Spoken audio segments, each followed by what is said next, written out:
G'day. If you're still at school and you take longer than 20 or 30 seconds to solve a chain rule problem in calculus, then you need to watch this video. I'll be showing you an easy way to solve these problems, and to start off I'll demonstrate for you the skill.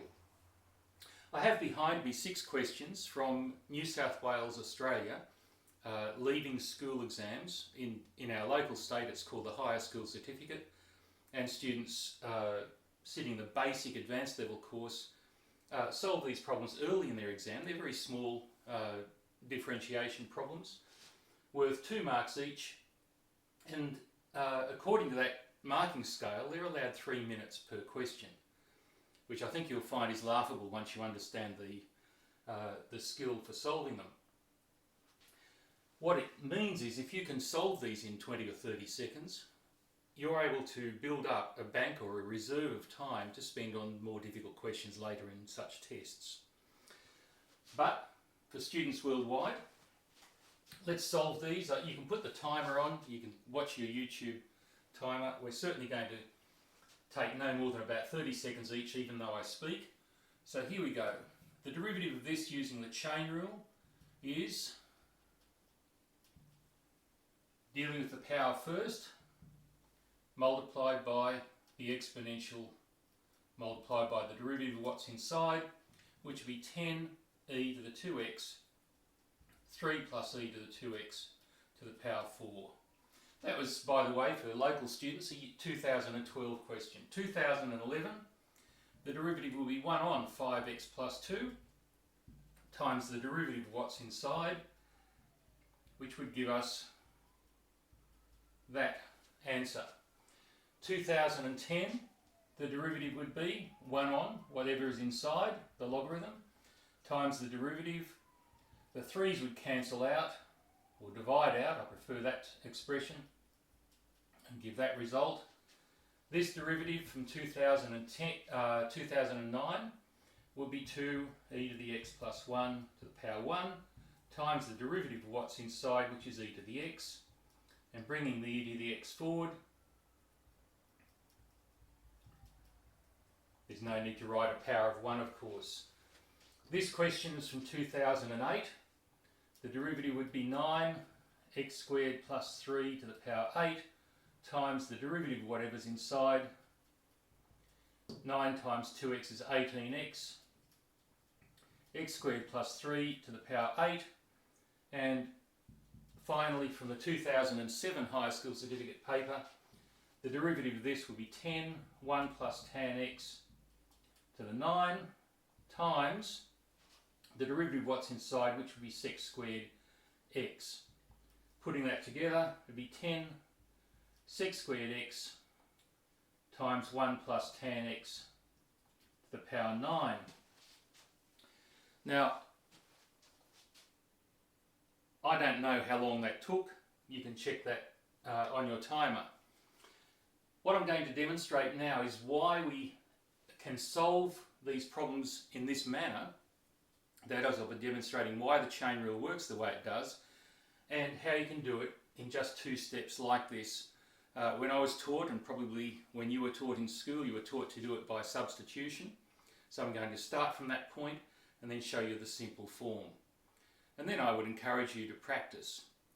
Lots and lots of examples in quick bursts of 5 or 10 minutes.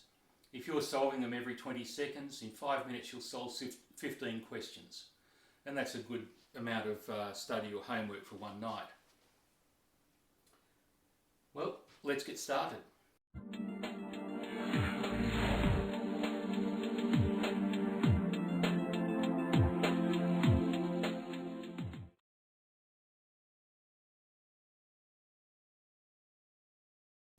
Let's examine how to find the derivative using the substitution method. This is the traditional way of teaching the chain rule, and it's used for very good reason. What we would normally do is say, let some pronumeral like u equal the function that's inside the other function. In this case it will be x to the power 4, because that's the function inside the sine function. Once we have made this substitution, we therefore get two equations. We get y equals sine no longer of x to the power 4, but of u, because u replaces the x to the 4. And the second equation is the one we've just described. So this one equation becomes 2. Now the derivative of this, given that y and u are the variables, is dy du, and the derivative of sine of u is the cosine of u. The derivative of u with respect to x is 4x cubed. And then, using our understanding of the chain, dy dx, which is our derivative that we wish to find from this original function, is going to be dy du times du dx. Well, you can see that the du's would divide out and leave dy over dx as we wanted. This particular expression, dy du, is found from our first equation, dy du, and the second equation gives us the second part of the expression, du dx. So making that substitution, in place of dy du we get the cosine of u, and in place of du dx we have 4x cubed. Now the final step is, because we have two separate variables on this side and we want everything in terms of x, we can replace that u with x to the power 4, because that was our original substitution. And we get cosine of x to the power 4 times 4x cubed, which we could rewrite with the 4x cubed first. Nonetheless, that's our derivative. Now, after you've done this a little while, you start to wonder, or I hope you do, why do you substitute here and go through all this business only to have to substitute back at the end? Isn't there a simple way to get from here to here? Well, there is. And that's what I'm proposing that you learn. So if you had to solve this in a test, I would like to think that you could simply say the derivative of sine is cosine of whatever is inside times the derivative of x to the 4, which is 4x cubed. And if you compare that with our answer, I think you realise that we've achieved the same goal in what is effectively one line of work instead of 2, 4, 6 lines of work. That's what I want to teach you in the remaining minutes of this video. Now there are two steps I'm going to go through from here. The first is to summarise the 6 basic functions that you need to understand, and I encourage you to learn them diligently. And the second step is simply to practice the skill. So let me take you through those 2 steps in the remaining minutes. If you want to get good at differentiating, the foundation of all of it for school students in New South Wales and Australia is to understand 6 basic functions very well. And here they are. They're expected to understand how to differentiate a power of x. This is the foundation, of course, of all polynomials. The second function they're expected to understand is the exponential function. The third one is the logarithmic function. The fourth is the sine function. Then the cosine function. And finally, the tangent function. Now there are other functions, of course, many of them. But these are the 6 that students are required to know for the basic advanced level course when they leave school. Now, how do you find the derivatives of each? Well, let's make a summary of those.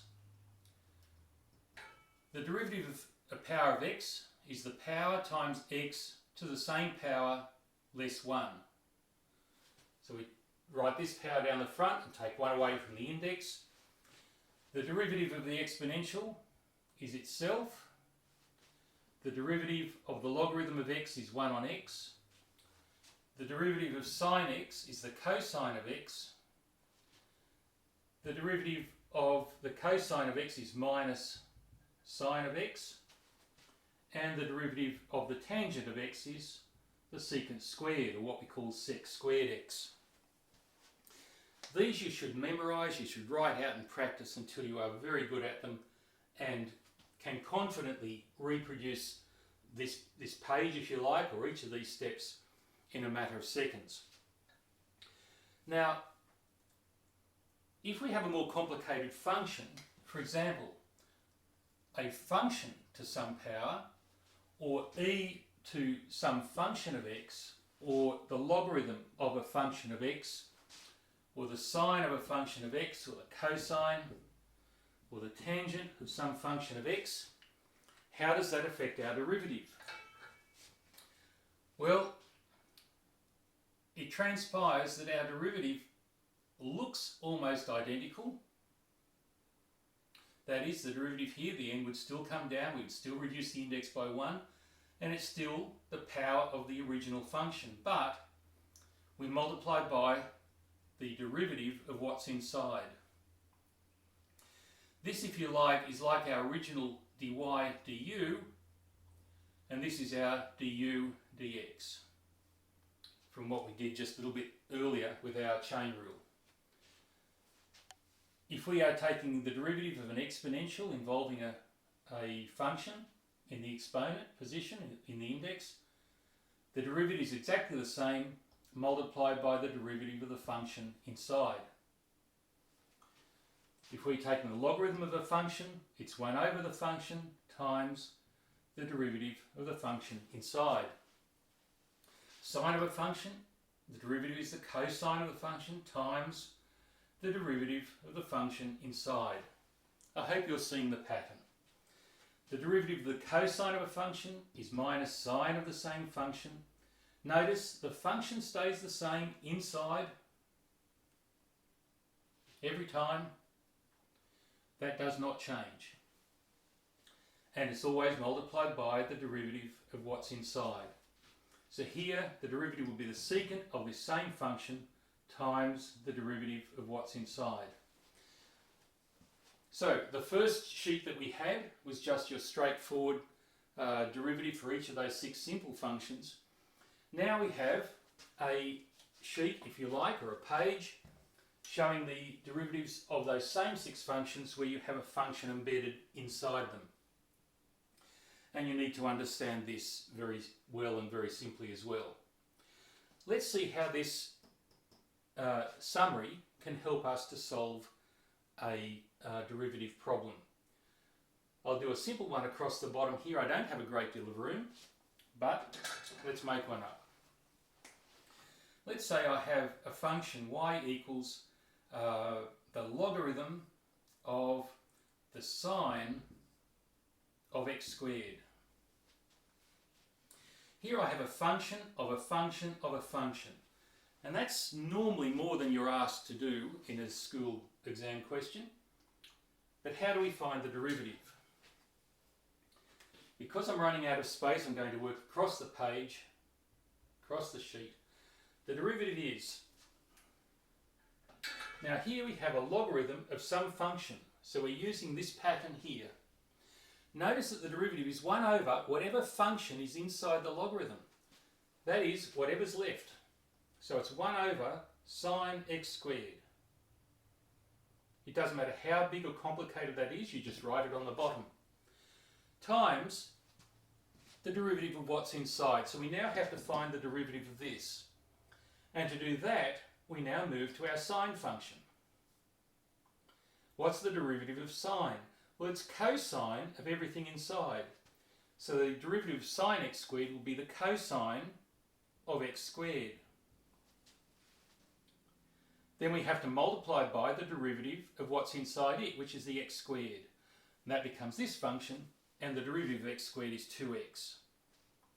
Now, of course, we would tidy that up, but this is the process of building the chain, where we have a derivative times a derivative times a derivative, and we would go as many steps as we needed to solve the problem. Now, I'm going to remove this material, so we've got room to work, and solve 1 or 2 larger examples so you can see the principle in action. and then a couple of smaller examples as well, and that will be sufficient, I hope.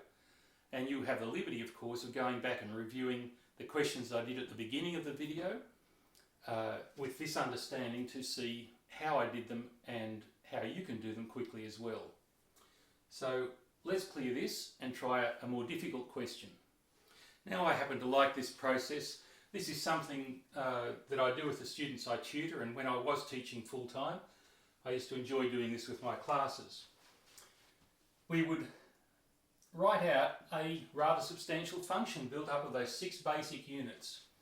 So for example, we might do the logarithm of the cosine to the power 5 of the exponential of the tangent of sine x squared minus 1. Now this is vastly more complex than anything you would have to do in school and probably even at university, but let's find the derivative using this method. Now here we see we have a function inside another function. Now be aware this power of 5 applies to all of this cosine. It's just the way the notation is used. So it's actually our next function. We could have written this, but instead, if you pardon my using my finger here, we write the power 5 there. So we have this function of the power 5 of the cosine of the exponential of the tangent of the sine of this. So we have a function of a function of a function of a function of a function of a function of a function. That's 7 steps. So when we take the derivative, we're going to have 7 components. How do you find the derivative of the logarithm? It's 1 over whatever's inside. So it's 1 over cosine to the 5th power e to the tan sine of x squared minus 1. That's taking care of our logarithm.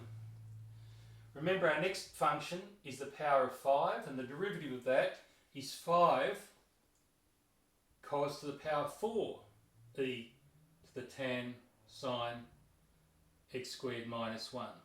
That is, whatever the power was we write down, we drop the power by 1 unit. That takes care of the power of 5. Then we take the derivative of the cosine, which is minus sine of whatever was inside, e to the tan sine x squared minus 1. That takes care of the cosine. Now we multiply by the derivative of the exponential. And the derivative of that is itself, with whatever was inside it. Tan sine x squared minus 1. Times the derivative of what's inside. We've done the exponential now. What's the derivative of the tangent? Sorry, I'll do that over here. The derivative of the tangent is sec squared of whatever was inside, which happens to be sine of x squared minus 1, multiplied by the derivative of sine is cosine of whatever was inside, times the derivative of this final function, which is 2x. And there it is in one step. Now there is a second step where you would tidy this up as much as you possibly could, but that is the process of finding the derivative using the chain rule. Let's do it one more time very quickly and then apply it to smaller examples and we're finished. Well, here we go.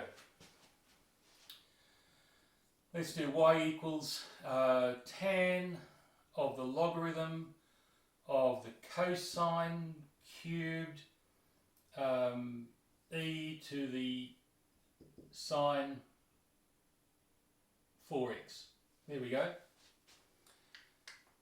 That has our exponential, our logarithm, our power. Those are the first 3 functions, and a tangent and cosine and sine. So it's got all 6 of the functions in it. Let's find the derivative. How do we find the derivative of tangent? It's sec squared, everything inside. I'm speeding up a little bit now. Then we do the derivative of the logarithm, which is 1 over whatever's inside.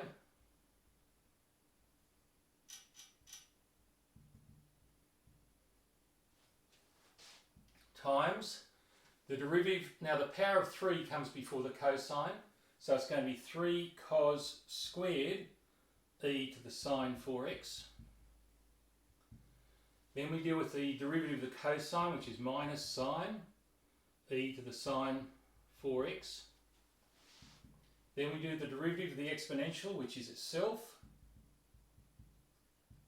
Then we do the derivative of the sine, which is cosine, whatever's inside. Then we do the derivative of the 4x, which is 4. And that is your chain rule in action, without substitution. And I hope you understand the structure now. Let's look at a few very quick examples. Then I'll leave you to practice finding derivatives from the examples in your textbook. Here we have 6 simple examples, or relatively simple examples. And I propose to find the derivatives with you using this faster method and discussing it as we go. We're discussing them as we go. Here the outside function is a cosine, and the derivative of that is minus sine of whatever's inside. Now I wrote it as x to the half instead of the square root of x. So there's our derivative of the cosine. We multiply by the derivative of this function, which is going to be half x to the negative 1/2. Now of course, if we bring the half out the front, or at least put the 2 under this, the sine function, we get minus sine x to the half, which I'll write as sine root x, over the 2. The negative power will put the x to the half on the bottom, and x to the half is the square root of x. So there's a little bit of algebra you need to understand in tidying this up. But this first step is actually finding the derivative, which I hope you're now finding much more simple. This one, the derivative logarithm is 1 over whatever's inside. Then the derivative of the tangent is sec squared, whatever is inside. And then the derivative of the x squared is 2x. So this would be 2x sec squared x squared over tan x squared. We'll leave it at that for the moment. There might be a possibility of tidying that a little bit. The derivative of sine is the cosine of whatever's inside, times the derivative of the exponential, which is the exponential of whatever's inside, so we leave it alone, times the derivative of x squared plus 4, which is 2x. Tidying this up will be 2x, we normally put the simple functions first, times e to the x squared plus 4 cos e to the x squared plus 4. So that was a bit of a mouthful, that one. This one, the derivative of the exponential is the exponential of whatever's inside, so it's just the same function, times the derivative of cosine, which is minus sine of whatever's inside, times the derivative of whatever's inside, 3x squared. This minus sign would come out, and so would the 3x squared. Then we put the sine function next, multiplied by, I'm running out of space, I'll put it underneath, multiplied by the exponential of cos x cubed minus 1. This next one, the derivative would be the derivative of the tangent first, which is sec squared. Like all constants, the coefficient just stays there. Sec squared of cos x times the derivative of the cosine, which is minus sine x, and the derivative of x of course is 1, so we don't bother writing it in. And this would give us minus 4 sine x sec squared cos x. This last one, the derivative would be, leave the coefficient, but we're first of all dealing with the power of 4. So the 4 would come down and give us 24 sine cubed 2x plus 3. Then we do the derivative of the sine, which is the cosine, 2x plus 3. Then we do the derivative of the function inside, and the derivative of 2x plus 3 is just 2. Now 2 24s is 48. And this is a simpler function than that, so we'll write cosine of 2x plus 3 times sine cubed 2x plus 3. Well, that's been quite a long video and quite a long journey, but I hope you understand how to use those 6 basic functions and their derivatives to find the derivative of any function of a function or function of a function of a function, any chain at all. And I encourage you to go back and look at the examples I gave at the beginning of the video. You can stop at any time and concentrate on what's taking place. And by all means practice diligently at home from the examples in your textbook until you too can confidently do these in about 20 to 30 seconds each, including the tidying up. Hopefully that first step you'll be able to write in about 10 seconds. But I commend it to you. Thank you for watching, and please leave your comment below this video. Please like the video and subscribe to my channel to find out about further videos. Thank you for watching.